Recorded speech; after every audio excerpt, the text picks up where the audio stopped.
Some applications of trigonometry చాప్టర్లో exercise 9.1లో 7th some.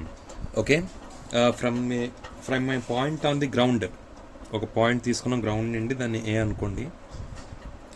The angle of elevation of the bottom and top of a transmission tower fixed at top of 20 metre high building.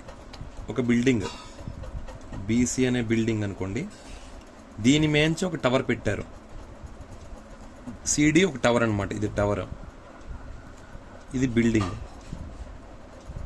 Okay, ఈ building 20 metre high, ఇది 20 metre high అనమాట. Okay, ఈ tower మనం కనుక్కోవాలి, దాని X అనుకోండి. Okay, so ఇక్కడికి ఇదేమో ఎంత ఇచ్చాడు, 45 degrees ఇచ్చాడు, ఇదేమో 60 degrees ఇచ్చాడు. బాటమ్ ఆఫ్ టవర్ ఎంత, 45 degrees, top of the angle of elevation 60 degrees ఇచ్చాడు. Find the height of the tower, దీని హైట్ కనుక్కోవాలి. సింపుల్, మనకి opposite by adjacent. First adjacent ఈ డిస్టెన్స్ మనకు తెలియదు కాబట్టి డి అనుకోండి, ఏ టు బి అంటే ఈ బాయ్ నుండి ఈ బిల్డింగ్ ఉన్న డిస్టెన్స్ డి అనుకోండి.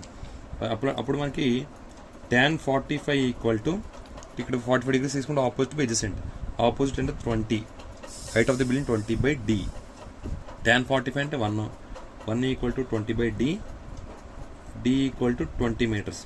Distance d equal to 20 meters అనమాట. ఓకే, బాయ్ నుండి బిల్డింగ్ కొన్న డిస్టెన్స్ 20 meters.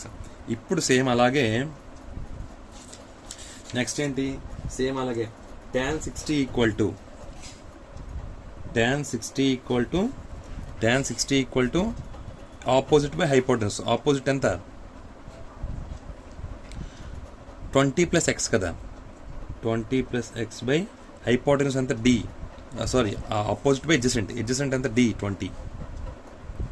ఓకే, tan 60 అంటే √3 equal to 20 + x by 20.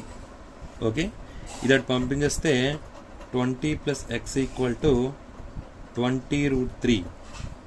Okay, x equal to 20 √3 - 20.